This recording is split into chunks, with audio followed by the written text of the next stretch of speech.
down women with diluted dreams. Our hope for joy has been washed down the stream. I'm Robin Hawkins, and you're listening to Watered Down Women. Hoping to be free, found a new home in the cemetery.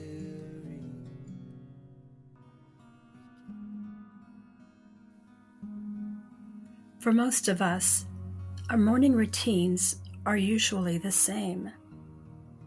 We push the start button on the Keurig, take a shower, grab the keys, and go. We know the route to work so well that we could probably drive it with our eyes closed. When we get to the office and someone asks us how we're doing, we usually reply, same old, same old. And according to the Cambridge Dictionary, this phrase means that our life is rather predictable or typical. And it lists synonyms such as constant, unchanging, or static. But what do you do at that moment when your life is anything but routine? Maybe it occurs in the middle of the night. Perhaps it's at noontime on a bright, sunny day. Or maybe it's during a torrential summer downpour. That sudden and unexpected instant that changes everything. What will you be doing at that time? Have you ever given any thought to what your very last act in life will be? Unexpected deaths occur in unexpectedly higher proportions today, more than any time in history. And the website Science Alert reports that unexpected deaths in the United States are rising at an alarming rate.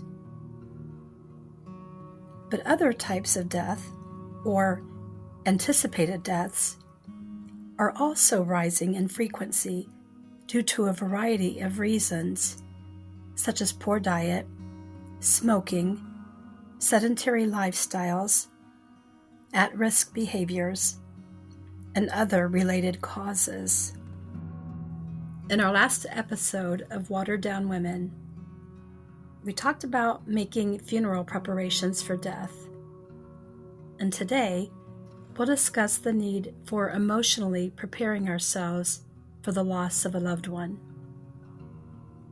Is acceptance easier for the survivors if their family member has been ill for a long time and then passes away, versus dying unexpectedly? It is believed that in sudden death, a person's grief is not necessarily greater than if the death was anticipated, but that the survivor's ability to cope is greatly reduced. With so many unknowns about the dying process, I reached out to Alice Fraser Snook, who spent over 2 decades as a hospice social worker. And she shared her experiences in dealing with dying patients and their families. And she answered the many questions I had about understanding the terminally ill person. When does hospice enter into someone's life? Hospice normally enters a person's life when they are given a terminal diagnosis with a limited life expectancy, 6 months or less, according to Medicare. It has to be medically certified that in the medical provider's best judgment, the person has less than 6 months to live. What are the top 3 questions that patients and or their family members ask? Dying patients and families ask all kinds of questions, and, sometimes, they're even unspoken questions. How long is a big question that they usually have. Do they know? This may be posed by a patient's family or the patient themselves wondering if the family knows or wondering if the patient has been told. Questions about caregiving, they're changing roles, on an emotional and practical level. Spiritual questions such as going to hell or going to heaven, things like that. Dying people often have like a sense of urgency about their communications. They have like a need to tell type of mentality before they cannot. I then ask her what it is that hospice actually does.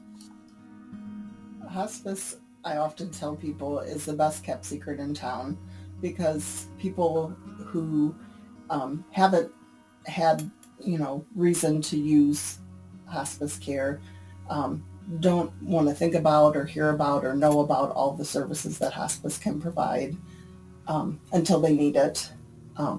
Hospice is a holistic approach to death and dying. They offer medical, physical services, nursing visits, but they also can provide emotional support to the families and to the patients, spiritual support when, the dying process is close, and just an overall supportive service to those who are close to death. What is the difference between palliative care and hospice care? Palliative care is for people who have chronic illness, who are still maybe seeking aggressive type treatments. Hospice care is for patients who have a life-limiting illness that they're not seeking aggressive type treatments for any longer. We talked about the meaning of the word hope in the dying process, and Alice shared that hope's meaning often changes because an individual might go from hoping for a cure to hoping for a painless journey through the dying process. We hear so much about the stages of grief. Is there such a thing? The grieving process is as unique as your thumbprint. It really is a very unique process. Everybody does it their own way, in their own time frame.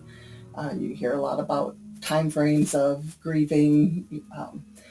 People think, well, it's been a year or it's been 6 months, it's been 3 days and we're all getting back to work and going on with our lives. But the stages of grief are similar to the stages of dying. Denial, it's not happening to me, and anger, why me, anger at God, anger at the person who has died. Bargaining means like me, but what if this, had happened or that had happened, or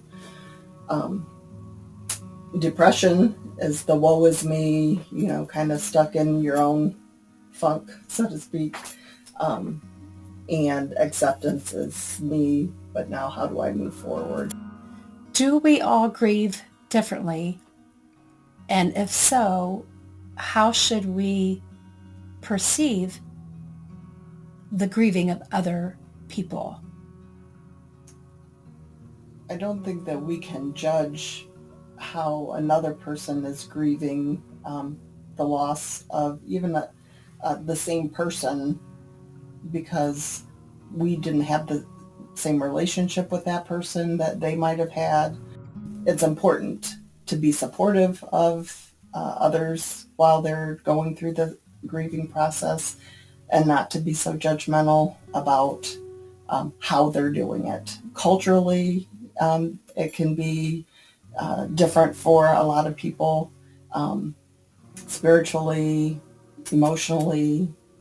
Women typically are more expressive, and men tend to be a little more stoic and try not to like wear their emotions on their shirt sleeve and that kind of thing. So I think that absolutely that men and women grieve differently.